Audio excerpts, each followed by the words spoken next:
So class 12, I have to start with question number 9 today of Halo Alkanes, Halo Arenes assignment. This is on page number 7. Today's asking us why of everything. The first why is of neopentyl bromide. It undergoes nucleophilic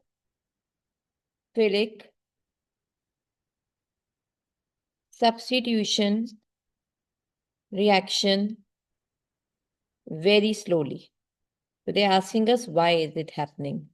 तो जरा उसका reason देते हैं. See, the language is there in the notes here, so I'll not follow the language. You can copy that down from the notes or you can learn it through it.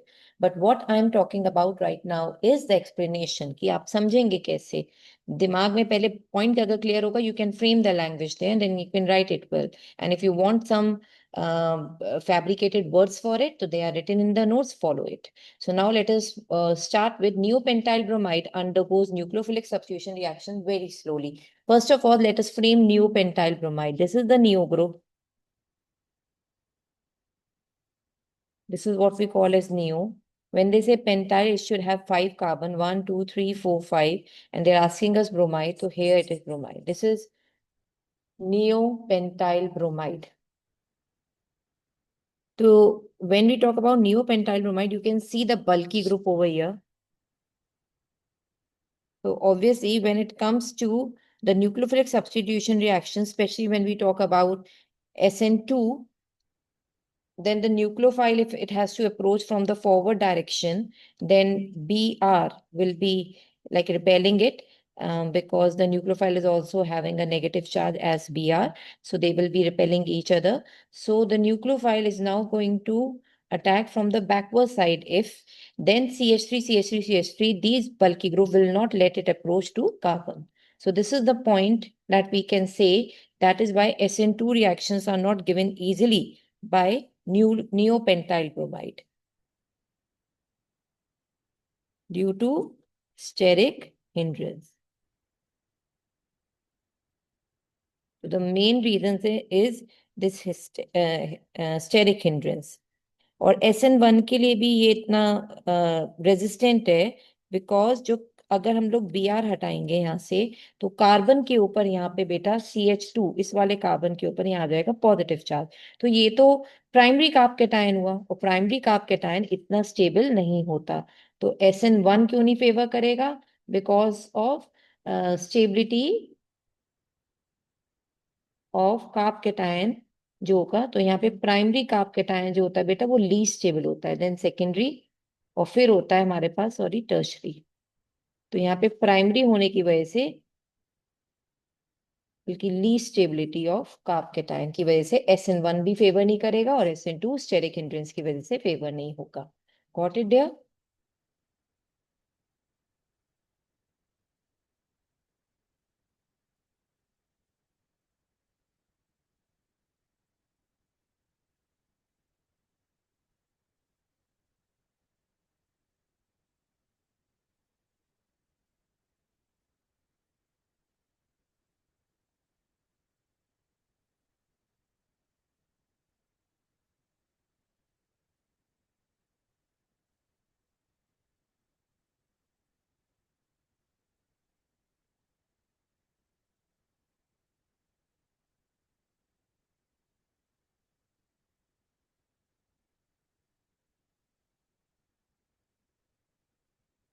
Next is 3-chloro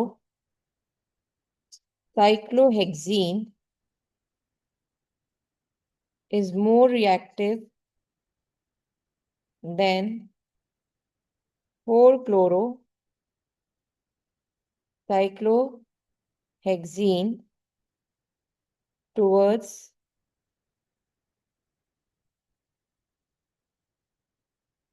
hydrolysis with aqueous NaOH. First of all, let us draw the structures. This is cyclohexene, another cyclohexene. इसमें 3 chloro है, तो if I say 1, 2, 3, and this is 1 2 3 4। तो यहाँ पे तो इधर आ गया 3 क्लोरोसाइक्लोहेक्सीन और ये इधर आ गया 4 क्लोरोसाइक्लोहेक्सीन। तो कह रहे हैं ये ज्यादा रिएक्टिव है रेदर देन दिस। अब सोचो, अगर NaOH के साथ का रिएक्शन होगा तो Cl को हटना पड़ेगा, Cl नेगेटिव Na के साथ जुड़ जाएगा, इजंट इट? तो अगर Cl हटेगा तो यहाँ नेगेटिव चार्ज अपने साथ ले जाएगा, इधर पॉजिटिव आ जाएगा। इस पॉजिटिव को ये वाला स्ट्रक्चर 1 2 वाला रेजोनेंस के थ्रू बैलेंस कर ही देगा। और यहाँ पर देखो, अगर Cl हटता है तो अगर यहाँ से Cl हटेगा तो यहाँ पे नेगेटिव चार्ज चला गया तो इधर पॉजिटिव आएगा। इस पॉजिटिव को बैलेंस करने के लिए रेजोनेंस स्ट्रक्चर्स नहीं बन पाएंगे क्योंकि डबल बॉन्ड काफी दूर है।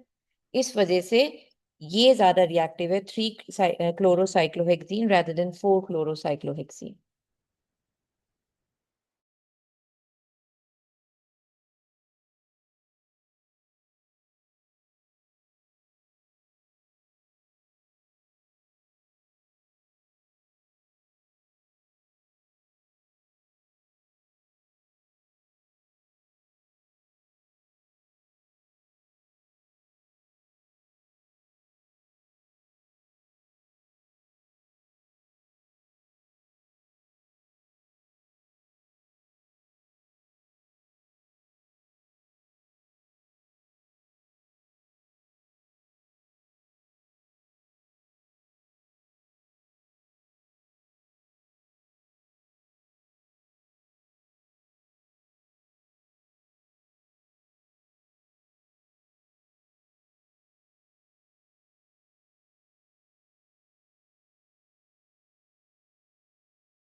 इसका C part is already explained in the notes की टर्शरी ज्यादा रिएक्टिव होता है SN1 के लिए, और एन ब्यूटाइल ब्रोमाइड SN2 को ज्यादा फेवर करता है। वो स्टेरिक हिंड्रेंस और स्टेबिलिटी ऑफ कार्ब केटायंस, वो सारे फैक्टर्स हैं। फोर्थ वाला भी हम कर चुके हैं, vinyl chloride is unreactive towards nucleophilic substitution reactions. तो ये वाला भी हम कर चुके हैं, it's already done in the notes.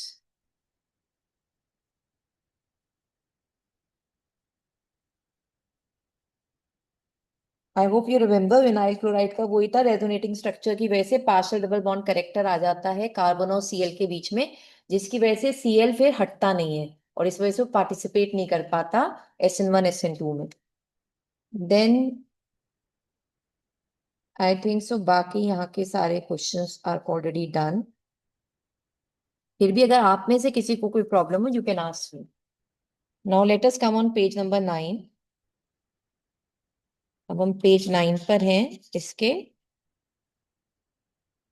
Predict all the alkene that would be from dehydrohalogenation of falling alkylides with sodium ethoxide. This we are done बेटा in the notes, हमने सारे कर रखे हैं। इसका जो question 1 है, done in elimination reactions, we are already done with each and every step of it. अब आता है question 2। now this is very important, ये करने आपको सीखने हैं। they say प्राइमरी एल्काइलाइड A है, यानी एक C4H9Br इन्होंने हमें दे रखा है, इसे A का है और कह रहे हैं ये प्राइमरी एल्काइलाइड है। रिएक्ट्स विद अल्कोहलिक KOH, तो ये अल्कोहलिक KOH के साथ रिएक्ट करता है to give a compound B।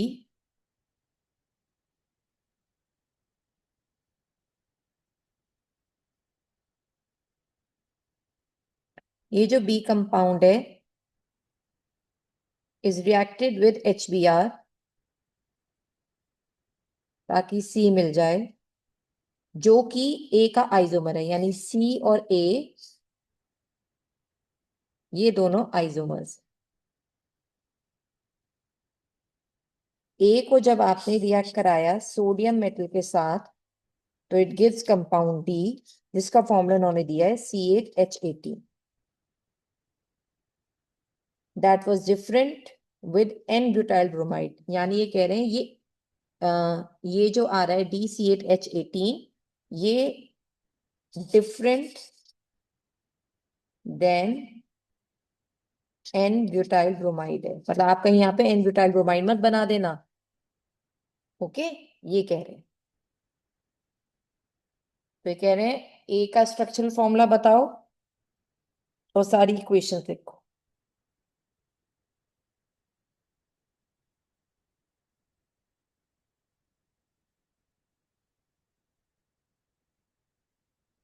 देखो, पहले तो एक रफली स्टडी करते हैं कौन सी चीज क्या है। C4H9Br एल्काइल जो एल्कोहलिक क्यूएच के साथ जब भी बनाएगा तो बी हमारे पास क्या होने वाला है, एल्कीन। एल्कीन बनने वाला है, इजंट इट। और एल्कीन का जब आप HBr करोगे फिर से एक एल्काइल हैलाइड बन जाएगा। तो सबसे पहले जरा ये बनाते हैं C8H18, क्योंकि हमें पता है प्राइमरी एल्काइलाइड जो C4H9Br है ये सोडियम के साथ ये दे रहा है। अब जरा देखो बेटा, अगर मैं C4H9Br ये कह रहे हैं एन ब्यूटाइल ब्रोमाइड नहीं बनना चाहिए, तो जरा देखो, एक दो तीन चार, एक में सब लोग इधर देखो, यहाँ Br इधर आ गया, H 3 4 5 6 7 8 9 C4, तो C4H9Br ये हमें दिख रहा है।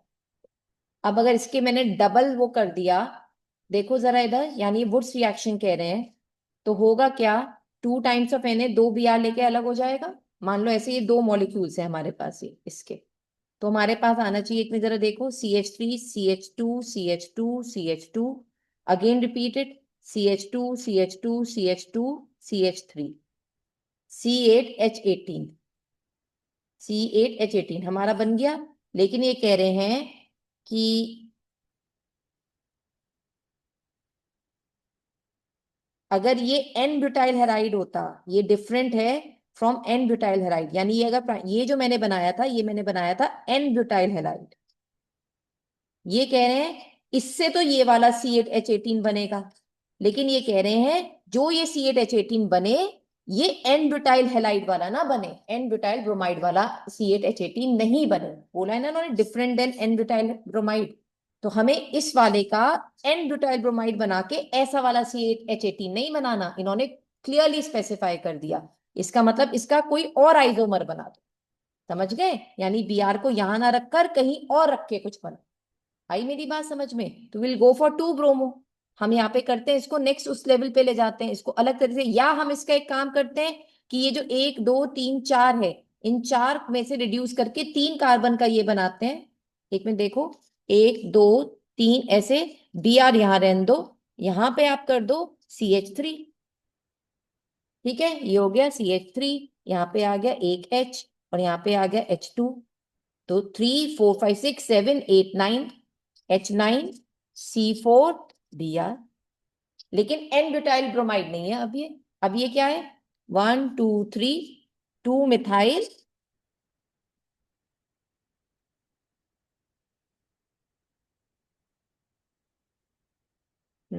फर्स्ट पहले 1 ब्रोमो, 2 मिथाइल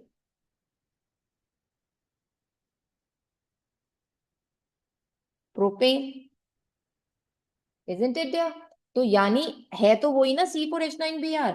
हम अगर हमारे पास ये लिखा ना होता तो हमारा ये स्टेप बिल्कुल सही चल रहा था। समझ में आ गई बात, इज दैट क्लियर। अब जरा इस वाले से बनाते हैं, अगर इसका 2 टाइम्स ऑफ NaBr के साथ, मतलब 2 टाइम्स ऑफ Na हो जाए और माइनस हो जाए 2 Br, मतलब आपने ये ले लिए 2 टाइम्स मॉलिक्यूल, अब Br यहां से हटा दो और जोड़ दो बस यहाँ पे, CH3 CH CH3 CH2, again repeated CH2 CH CH3 और यहाँ आ गया CH। ये अब काउंट करो, क्या ये C8H18 है कि नहीं। 1 2 3 4 5 6 7 8, 3 4 5 6 7 8 9 10 11 12 13 14 15 16 17 18, तो ये भी C8H18। आई मेरी बात समझ में, the particular point of this question, अगर ये ना दिया होता तो यही होता। समझ में आ गई बात, क्वेश्चन सारा ट्विस्ट खा गया, क्योंकि उन्होंने बोल दिया कि अगर आप प्राइमरी अल्काइड को एन ब्यूटाइल ब्रोमाइड करके बनाओगे तो ये C8H18 आएगा, हमें वो वाला ब्रोमाइड, हमें वो वाला, सॉरी, यहाँ पे C8H18 नहीं चाहिए। Is it clear to everyone, ठीक है, इसलिए ये क्वेश्चन इंपॉर्टेंट है बेटा। अब तो फिर इजी है, फिर तो समझ में आ गया हमें कि भाई ठीक है, ये वाला है एक्चुअली, ये है। तो ये हमारा हो गया ये ए कंपाउंड।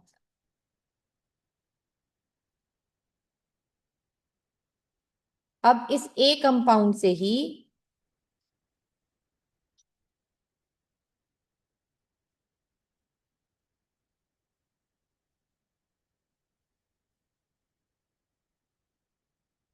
अब बनाओ बी कंपाउंड, और बी कंपाउंड बनना है एल्कीन।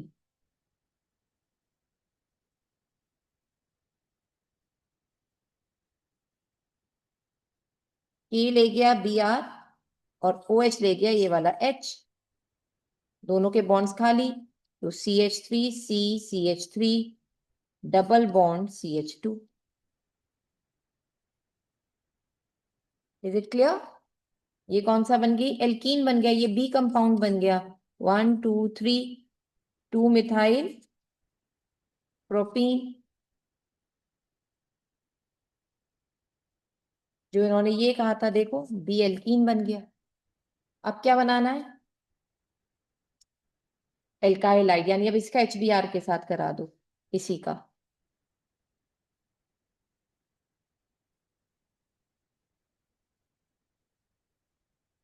तो ये वाला बॉन्ड टूटेगा, जिस कार्बन के पास हाइड्रोजन कम होते हैं वहां नेगेटिव पार्ट आएगा, मार्कोनिकॉफ रूल। ठीक है, तो एक कार्बन उसके पास आ गया, यहाँ सी एच थ्री, इधर आ गया, इधर C H three, single bond C H two, आधा आधा बॉन्ड इधर आया, इधर आ जाएगा यहाँ बी आर, यहाँ आ जाएगा एच, तो ये बन गया।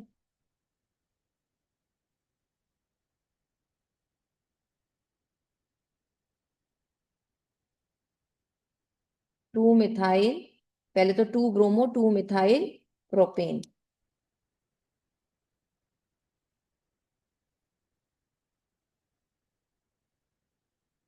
मैं यहाँ लिख रही हूँ इसका नाम, 2 ब्रोमो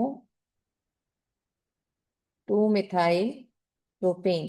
नाउ ये जो आपने बनाया ये किसका है? ये किसका वो है आइसोमर?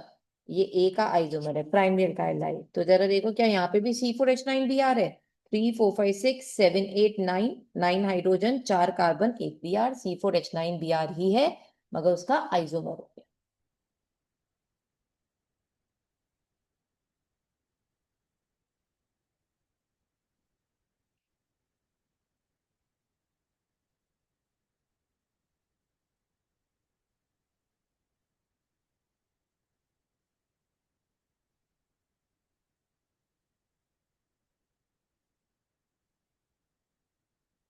डन बेटा, समझ में आया?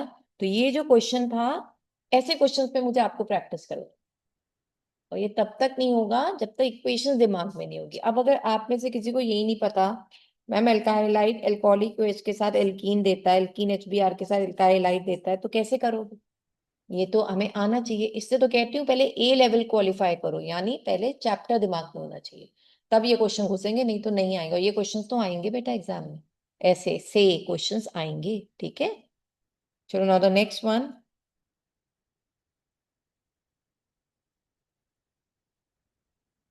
क्वेश्चन 3 इट्स वेरी क्लियर, हम कर चुके हैं ऐसे।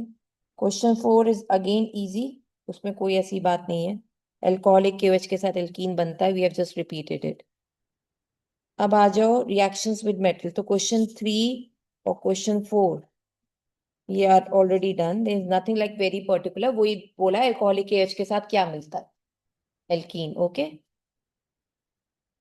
Reaction with metals we are already done. अब ये वाला देखना है, इसमें reaction with metals, this is the heading,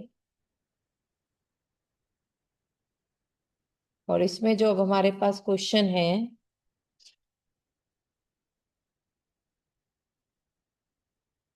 देखो हमने कर चुके हैं वैसे तो इसका फर्स्ट पार्ट, लेकिन फिर भी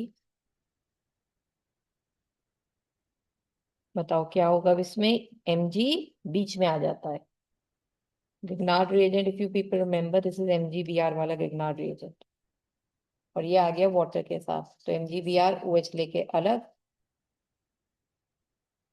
और H इधर आ गया, तो ये तो साइक्लोहेक्सेन बन गया।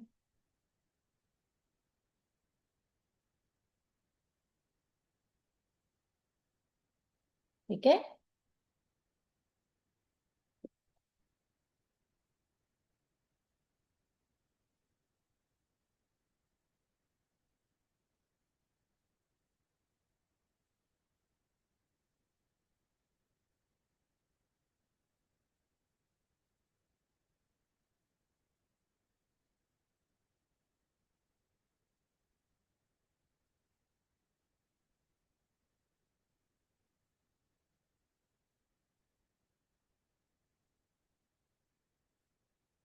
नेक्स्ट इज सी का सेकंड पार्ट है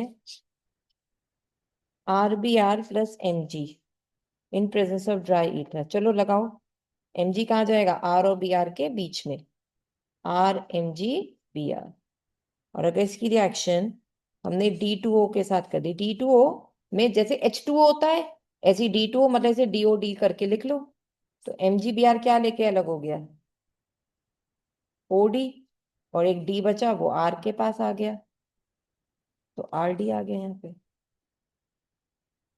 नहीं, इन्होंने एक मिनट इन्होंने हमें खुद दे रखा है बेटा, रिएक्शन मांगी नहीं है। एक मिनट, D2O के साथ ये कह रहे हैं ये बना CH3CH CH3D।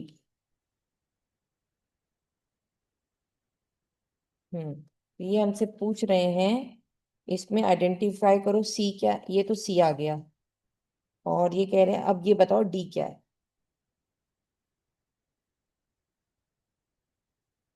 अच्छा जरा देखो, अभी मैंने क्या कहा था, D2O को क्या मान लो? DOD। ठीक है, तो MgBr OD मतलब जैसे OH लेके अलग हो गया ऐसे OD लेके अलग हो गया, तो क्या बचा? R और D बचा, तो दिस इज RD। यानी R ग्रुप क्या है? ये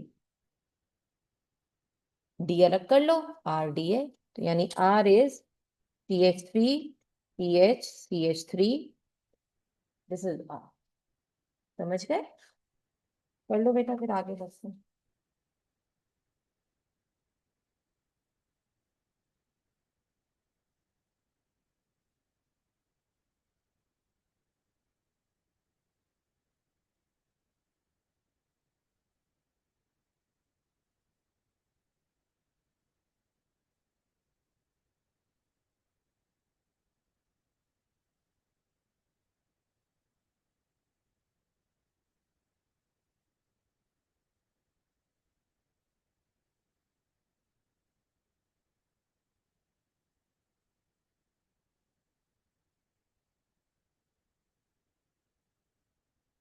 डन बच्चे?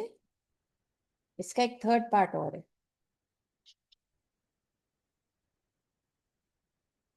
CH3 CH3 CH3 CH3 CH3 CH3, sodium ether R1X Mg, ये डी एक कंपाउंड आ रहा है, फिर H2O के साथ E, तो सब डिपिक्ट करना है।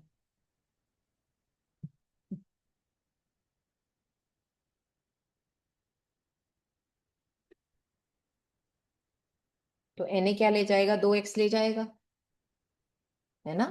Na क्या ले जाता है वुड्स रिएक्शन में? मान लो ये 2x ले गया, तो इसका मतलब ये मॉलिक्यूल दो थे, यानी R1-X और ऐसे R-X मान लो इसे, ठीक है। और दो सोडियम ये रहे, तो 2 सोडियम, ये दोनों x लेके हट गया, तो क्या बना? R-R-। तो ये है R-R। तो R- क्या हो गया बताओ? CH3 CH3 CH3, और ये रहा। Isn't it? समझ गए? मतलब इसे काट दिया ना, ये हो गया R-।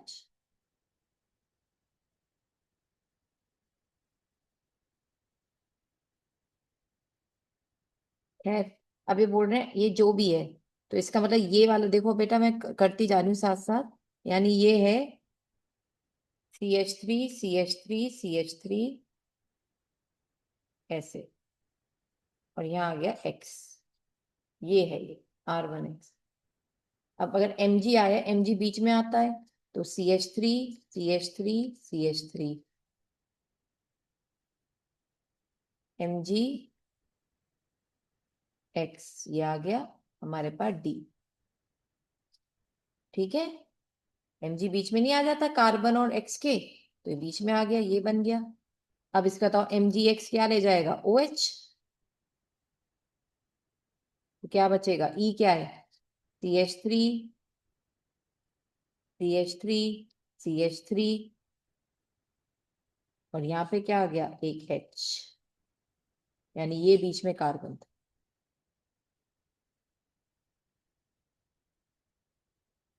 अगर सही तरह से लिखना है तो देखो ये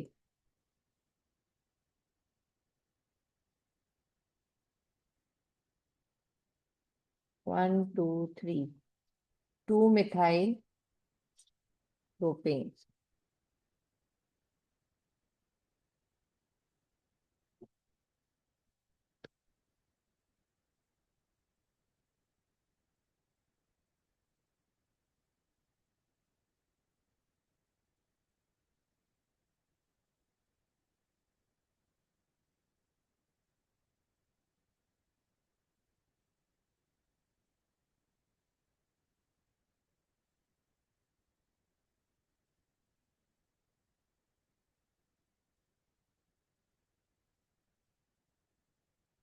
डन।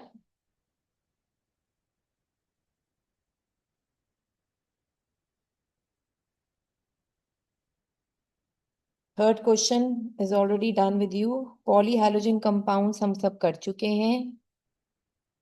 हेलो एरीन्स पे अब आते हैं हम लोग।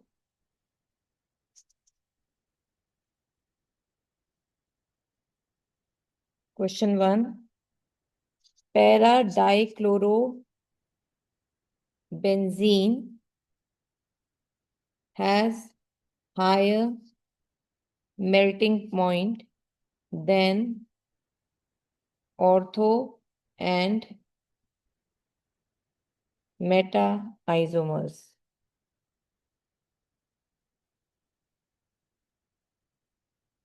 तो ये कह रहे हैं बेटा जो पैरा डाइक्लोरोबेंजीन का है,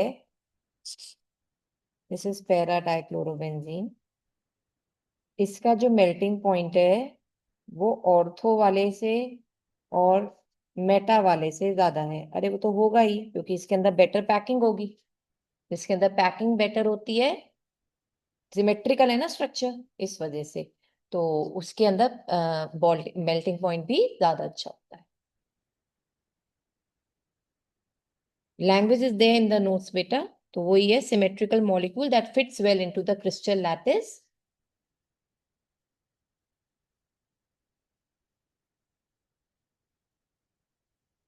next question number 2, we are already done with that.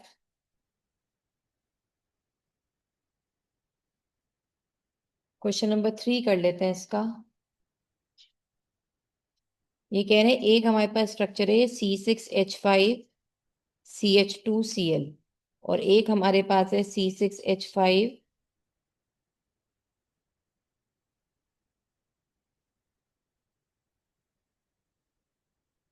CHCl, और यहाँ आ गया C6H5। Which is more easily hydrolyse by aqueous KOH। क्या ये एक्वस KOH के साथ हाइड्रोलाइज हुआ या ये एक्वस KOH के साथ हाइड्रोलाइज हुआ? जल्दी कौन हुआ? एक्वस KOH का मतलब क्या होता है बेटा? ये अल्कोहलिक KOH नहीं, ये एक्वस KOH है। एक्वस KOH में क्या होता है? के क्या यहाँ पे क्या होगा? एक्वस KOH से Cl हट जाता है, OH आ जाता है ना? Cl हटता है ना आसानी से। तो ये कह रहे हैं यहां से अगर Cl हटेगा इधर, तो यहाँ पे कार्बन पॉजिटिव आ जाएगा जो दो स्ट्रक्चर्स के साथ रेजोनेंस के थ्रू स्टेबलाइज हो जाएगा। मगर यहाँ तो प्राइमरी है, तो यहाँ पे इतना आसानी से यहाँ एक स्ट्रक्चर से ही हो पाएगा, यहाँ दो बैठे हुए हैं, तो ऑब्वियसली दिस इज बेटर। समझ में आ गई बात? ठीक है। यहाँ पे resonance effect to phenyl groups की वजह से स्ट्रॉन्गर हो गया, या एक फिनाइल ग्रुप के होने की वजह से रेजोनेंस इतना स्ट्रॉन्ग नहीं हुआ। स्टेबलाइज तो दोनों तरफ हो जाएगा, मगर ज्यादा स्टेबलाइजेशन किस तरफ है? यहाँ पे दो फिनाइल स्ट्रक्चर्स हैं, रेजोनेंस स्टेबलाइज उसे बेटर कर देंगे।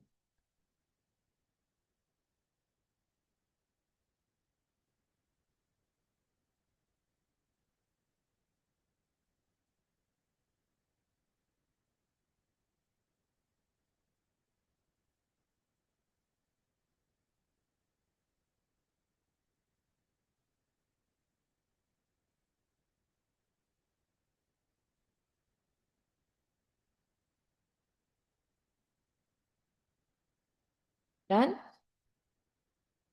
अब बेटा हम पेज नंबर 11 पर ही हैं, कन्वर्जन्स करने शुरू कर रहे हैं। अब कन्वर्जन्स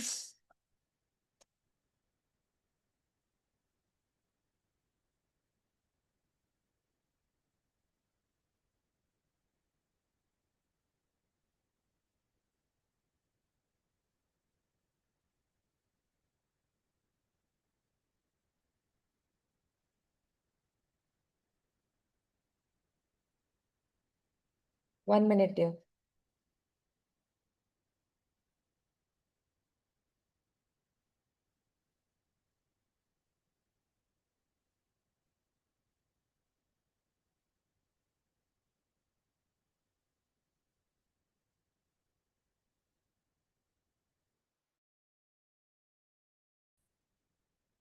कन्वर्जन में सबसे पहले हमने 11th में 3 चैप्टर्स पढ़े थे, एल्केन, एल्कीन और एल्काइन।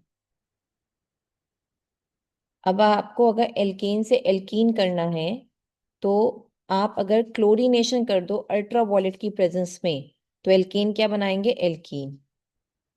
या फिर आप अल्कोहलिक KOH के साथ इसकी रिएक्शन कर दोगे तो भी आपको एल्कीन मिलता है। कैसे? पहले आप एल्कीन का क्लोरीनेशन कर दो तो एल्काइल हाइड मिल जाएगा, उस एल्काइल हाइड का अल्कोहलिक OH के साथ कर दो तो एल्कीन मिल जाएगा। ठीक है ना? उसके बाद आपने एल्कीन से एल्काइन बनाना है तो पहले एल्कीन का ब्रोमिनेशन कर दो, बॉन्ड टूट के दोनों तरफ Br आ गए। फिर उसके बाद NaNH2 के साथ रिएक्शन कर दो तो NH2 एक H लेके अमोनिया बनाकर और NaBr लेकर यहाँ हट जाएगा तो यहाँ पे एल्काइन बनता है। Let me show you now ये हो कैसे रहा है।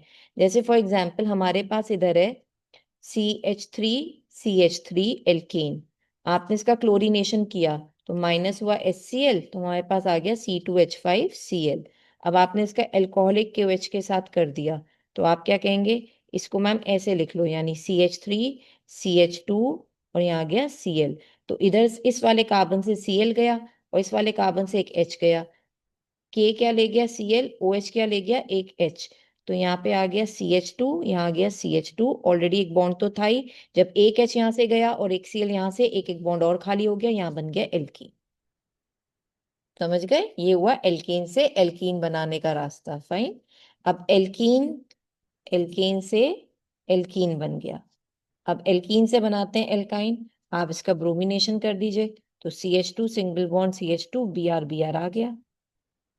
अब आप इसका NaNH2 के साथ कर दीजिए, Na क्या ले गया एक Br, NH2 क्या ले गया एक H। तो आप कहोगे मैम अभी तो नहीं हुआ पर्पस सॉल्व। बिल्कुल नहीं हुआ, लेकिन जरा देखो, एक H यहाँ से कम हुआ, यहाँ से एक H कम हुआ, 1 सेकेंड, आधा बॉन्ड इधर का आया H का और यहाँ से Br हट गया तो ये बॉन्ड ये आया, यहाँ बनाइए। इसका दोबारा से NaNH2 के साथ कर दीजिए, Na क्या ले गया, फिर Br ले गया, NH2 क्या ले गया, इस बार यहाँ से H ले गया तो यहाँ आ गया CH, डबल बॉन्ड तो पहले से था और यहाँ आ गया CH, Br हट गया, आधा बॉन्ड इधर आधा इधर से ट्रिपल बॉन्ड आ गया, ये बन गया हमारे पास एल्काइन।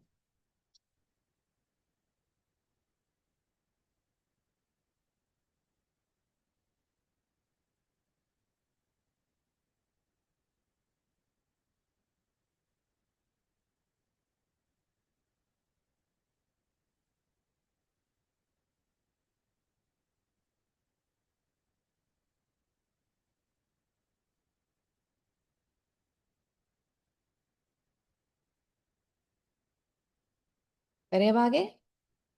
अब मान लो एल्काइन से एल्कीन बनाना है तो H2/निकल हाइड्रोजनेशन कर दो। जैसे ये एल्काइन है, CH triple bond CH, hydrogen add करते जाओ निकल की प्रेजेंस में, ये बॉन्ड टूट जाएगा, यहाँ आ गया CH2 डबल बॉन्ड CH2। फिर एल्कीन से एल्कीन बनाना है, सेम H2/निकल कर दो तो यही बन जाएगा। इस वाली एल्कीन का फिर कर दो निकल की प्रेजेंस में /H2, बॉन्ड ये वाला भी टूट जाएगा, CH3 सिंगल बॉन्ड CH3। ठीक है?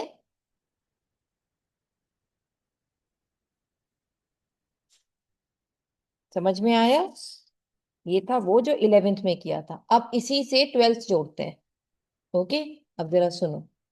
तो हमने अभी क्या सीखा, एल्केन से बनाया जा सकता है एल्कीन, पहले आप क्लोरीनेशन कर दीजिए, फिर आप उसमें अल्कोहलिक KOH ऐड कर दीजिए। एल्कीन से बनाया जा सकता है एल्काइन, इसके लिए क्या करना होगा, पहले ब्रोमिनेशन कर दीजिए, फिर सोडियम अमाइड के साथ इसका रिएक्शन कर दीजिए। सोडियम अमाइड, AMIDE, अमाइन नहीं बोलते, ये इनऑर्गेनिक कंपाउंड से आया है। ऑर्गेनिक में NH2 को कहते हैं अमाइन, लेकिन इनऑर्गेनिक में NaNH2 को कहते हैं सोडा अमाइड। ठीक है, खैर NaNH2 याद रखो, मेन तो तुम्हें ये याद रखना है, नाम क्यों लिख रहे हो। ओके। अच्छा, अब जैसे हमारा ये हो गया, अब इसमें हमें क्या करें, एल्कीन से हम एल्काइल हैलाइड बना सकते हैं डियर, जो अभी हमारा करंट चैप्टर है। कैसे बना सकते हैं भाई, आप HBr लगा दो, या विदाउट पेरोक्साइड, या HBr प्लस पेरोक्साइड लगा दो। तो यहाँ तो मार्कोनिक ऑफ रूल लगता है, और यहाँ पे एंटी मार्कोनिक ऑफ रूल लगेगा, और एल्काइलाइड बन जाए। अब इस एल्काइलाइड की सारी रिएक्शन तुम्हें पता है, अगर तुम एक्वस KOH के साथ कर दोगे तो एल्कोहल बनता है। अगर आप एल्काइलाइड को वापस एल्कीन में करना चाहोगे तो एल्कोहलिक KOH के साथ करना पड़ेगा, ये भी आप लोग को पता है। एल्काइलाइड से अगर आपको एल्केन बनाना है, एल्काइलाइड से एल्केन, तो भी क्लोरीनेशन अल्ट्रावायलेट प्रेजेंस में आप कर लोगे। खैर चलो, ये तो भी बाद में करेंगे, पहले जरा ये कर लें। एल्काइलाइड ये हमारा आ गया, एक्वस KOH के साथ यहाँ बना एल्कोहल।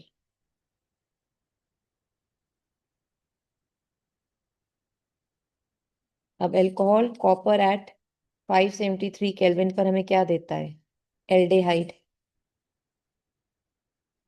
एल्डिहाइड एसिडिफाइड K2Cr2O7 की प्रेजेंस में क्या देगा, ऑक्सीडाइजिंग एजेंट है तो एसिड। अब आप देखो, मैं एल्कीन से आपको एसिड तक ले आई। सारे नेम रिएक्शंस अब यहाँ से जोड़ना शुरू करो, सारे नेम रिएक्शंस जो होते हैं, जैसे आपने पढ़ रखा है कि एसिड से हम एल्केन कैसे बना सकते हैं,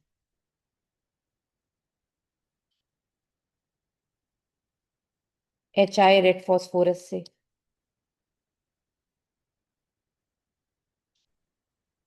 एल्डेहाइड से एल्केन कैसे बन सकता है, क्लेमेंसन रिडक्शन रिएक्शन। एल्डिहाइड का एक पार्टनर होता है कीटोन, कीटोन से कैसे बन सकता है, वोल्ट फिश्नर से। ऐसे याद रखना, कीटोन में यहाँ लिख रही हूँ।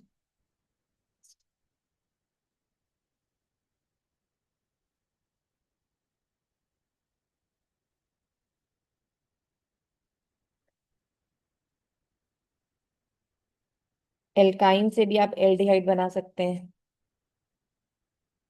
Dilute H2SO4 HgSO4। और एल्काइन से आप कीटोन भी बना सकते हैं,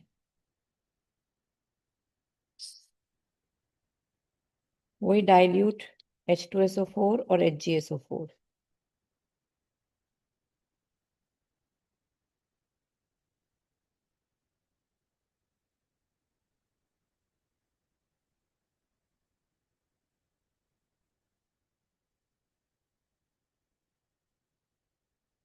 आगे बढ़े तो एसिड से हम बना सकते हैं amide.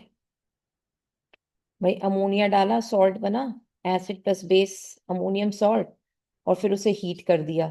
First step ammonia, second step heating, ये बन गया अमाइड। और अमाइड से हम बना सकते हैं अमाइन,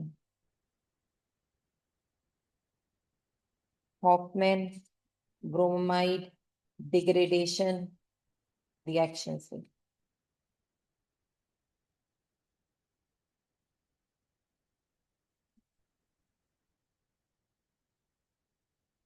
हम अल्कोहल से एल्काइलाइड बना सकते हैं TCl5 लेकर,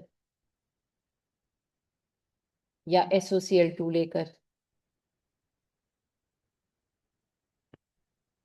ऐसे तो बेटा जितनी रिएक्शन चाहे ना, इसको जोड़ते जाओ, चार्टिंग करते जाओ, समझ में आया, घर पे कैसे पढ़ते हैं ऐसे लिखते हैं। अब एल्काइलाइड चैप्टर पढ़ रहे हो, अब ऐसे सोचो मैं एल्काइलाइड से क्या क्या बना सकता हूँ या क्या क्या बना सकती हूँ, बस इस चार्ट को अपने आप जोड़ते चले जाओ।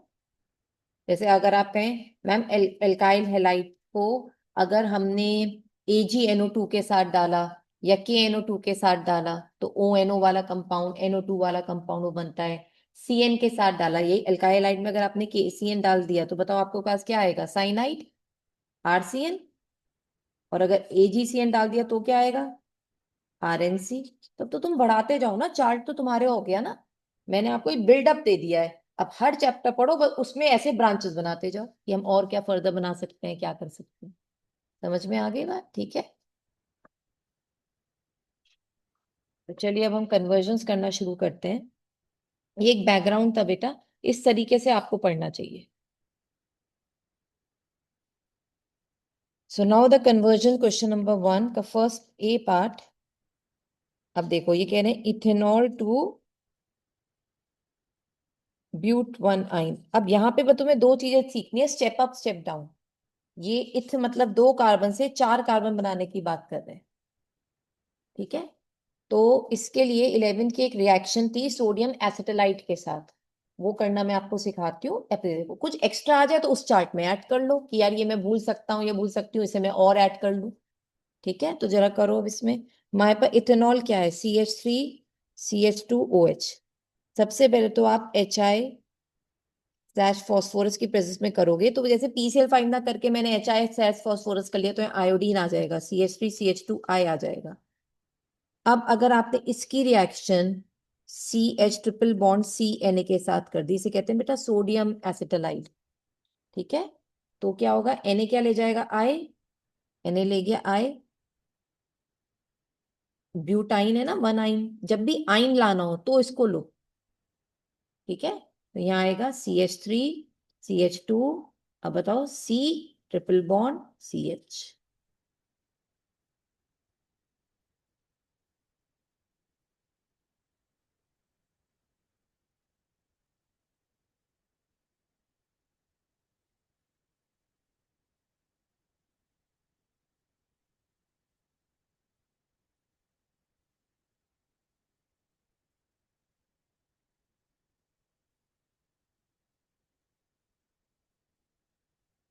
डन।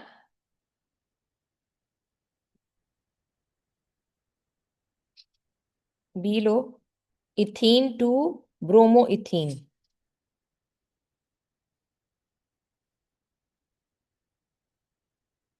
चलो, ethene is CH2 double bond CH2। Bromo ethene है होता है CH2 डबल बॉन्ड CHBr।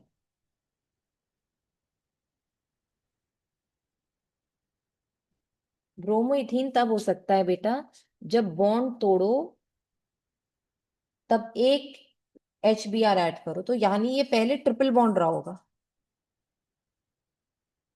देखो, अगर मैं ऐसे बनाऊं तो बॉन्ड तोड़ूंगी, एक तरफ आ जाएगा H, एक तरफ आ जाएगा Br।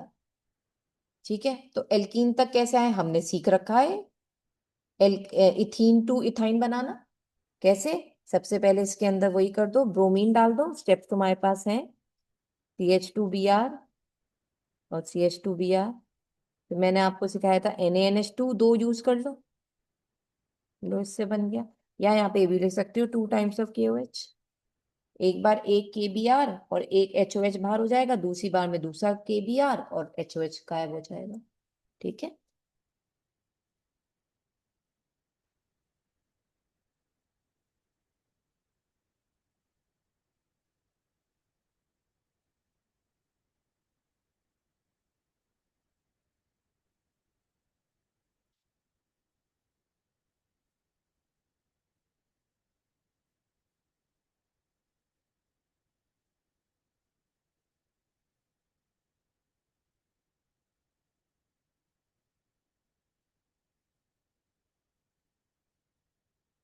डन। चलो एक नेक्स्ट करते हैं फिर।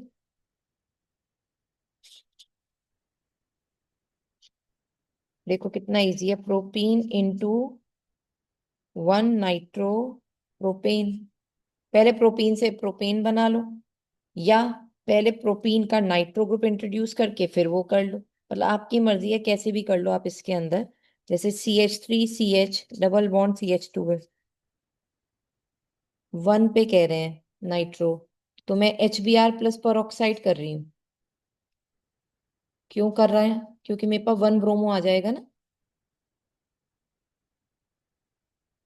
है ना। 1 ब्रोमो का क्या होता है, जब मैं यहाँ पे करूंगी AgNO2 के साथ, फिर तो Ag क्या ले जाएगा, Br NO2 इधर, CH3CH2 CH2NO2, ये बन गया 1 नाइट्रोप्रोपेन। अगर ये 2 नाइट्रो होता तो बताओ मैं क्या करती? मैं यहाँ पे सिर्फ HBr रखती, क्योंकि तब Br मेरा बीच में आता। जिसके पास कम हाइड्रोजन होते हैं वहां पे Br आता है ना, फिर मार्कोनिकॉफ में। एंटी मार्कोनिकॉफ में जहां ज्यादा होते हैं वहां आता है Br।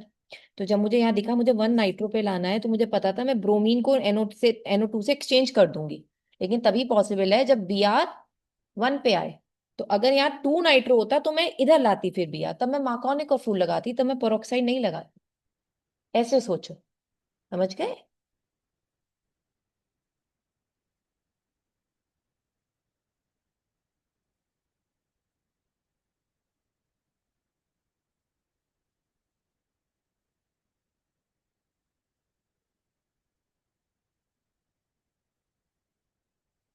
Rest all will follow tomorrow.